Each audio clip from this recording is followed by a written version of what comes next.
Calisthenics is not the only thing I do, and for a very good reason. Even though it's a very complex set of movements, sometimes it can be a little bit rigid. To fight this rigidity, I started doing locomotion and soft acrobatics.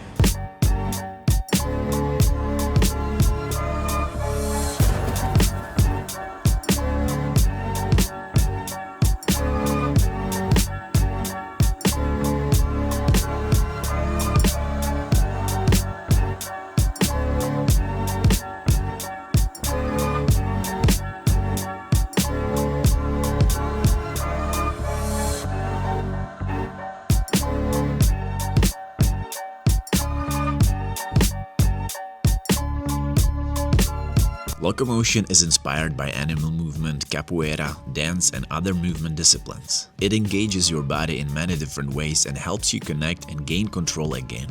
It's not just a fun way to exercise, it actually makes you move better. Although this kind of movement can look a little bit too advanced, it's very easy to start doing it. It connects all the aspects I really love about moving in general. So if this seems too scary, don't worry, I got you. Let me show you some easy locomotion moves. Locomotion includes using your whole body, so first we'll have a proper warm-up. Start with these torso rotations in a deep squat. Follow your arm with your eyes and look for a stretch on the longer side of your body. 10 reps on each side should do the trick. Then wake up your ankles and hips in this rocking movement. 30 seconds is enough. To get your blood flowing, give a minute or two to light plyometry jumps. You can use different patterns just to make it more fun. I recommend doing this barefoot or with barefoot shoes. If your mobility allows, get down and do a few steps in duck walk. Look for far ends of your range of motion, explore and try to maintain balance. Your goal is a 1-minute set. With this one, you want to drive your pelvis forward while trying to lift your butt from your heels. If it's not possible, at least activate your legs so that you are not just idly sitting. Keep your weight solely on your legs, not arms. Then get to a deep squat and make your way toward the forward fold. Do this at least 10 times and stay 3 seconds in the active position. We can't forget about our wrists. Keep your shoulders above your palms, keep spreading your fingers and start lifting yourself on them. 10 reps is good enough. Finally, let's warm up our extensors. Your fists must be clenched the whole time and touching each other. Work in the range of motion that will allow you to maintain these conditions. Your goal is 10 reps.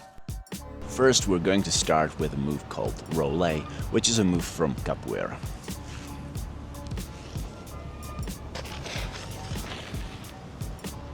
It's very beginner friendly and is a nice entry point into locomotion. First step, deep squat. Imagine that we are standing on a straight line that goes in both directions and we're going to try to kind of keep moving along this line. The first step is quite simple. I'm taking my left hand and I'm putting it somewhere next to me. My fingers are pointed backwards. I'm reaching with my other arm and I want to place it on the same line as my left one. To do so, I will have to lift my butt, shift my weight on to my arms. My rear leg is now free, so now I can use it to draw circles along the ground and to get it to the other side. Now I can do the same with the other leg. I'm gonna turn myself and get down into deep squat again. Very important thing here is to put my body weight onto my arms. So as I go from the initial step to this, my body weight needs to be on the ground because my legs, they actually don't lose contact with the ground. See, I'm not jumping on the other side, rather I'm drawing with my legs along the ground. If my body weight is on my legs, I won't be able to drag my legs so easily. The same steps apply to the other side. My right arm goes onto the line, my left arm is reaching, I'm lifting my butt, I'm putting my left hand onto the line. My rear leg is now free, so I can drag it along the ground. Now I can do the same with the right leg. I'm going to turn myself, my right arm is losing contact with the ground, and I'm getting back into the initial position. The second move is called crab. It looks like this.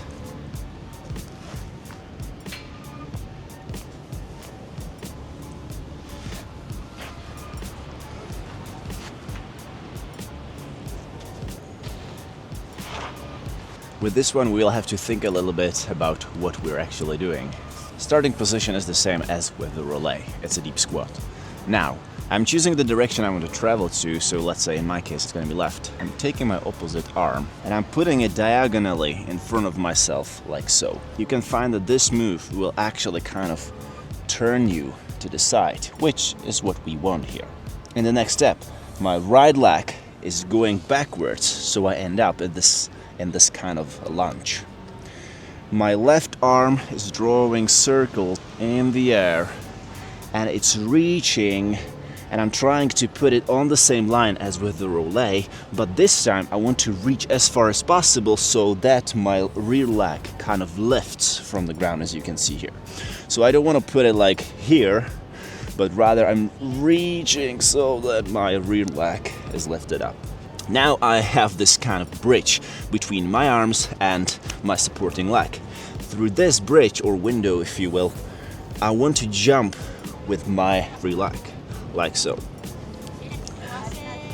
Okay, so I'm jumping through, I'm falling on my right leg, and finally I'm getting down into deep squat. Later on, you can keep your left leg extended like so, but this requires some strength and mobility. Note that it's really important to kind of exaggerate the movement. So if I'm going like this, I don't want my free arm to be loose and doing just like this. I really want to extend it as if I'm reaching as far as possible, finding the range of motion that's available to me.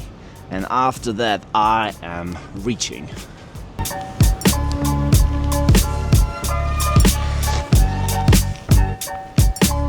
Third move includes internal rotation with our shoulder. Actually, I'm going to show it with my back facing you so that you can see what's happening better.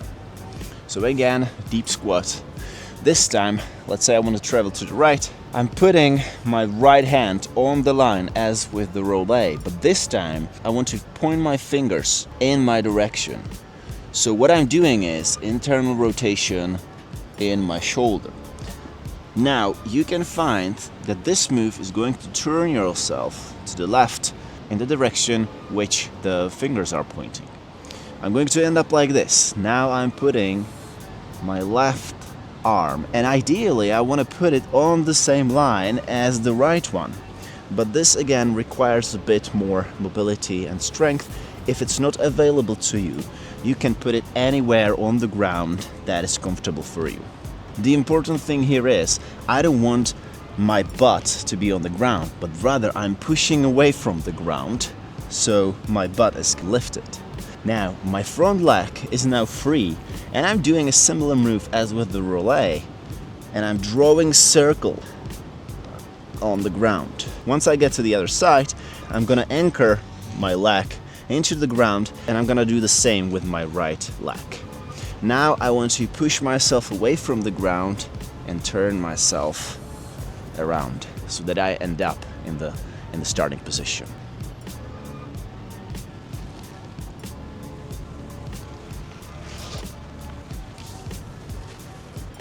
All these moves require a lot of your attention because it's really coordination focused. It's always best to master the moves individually, but honestly, the real fun begins when you start connecting them into a flow.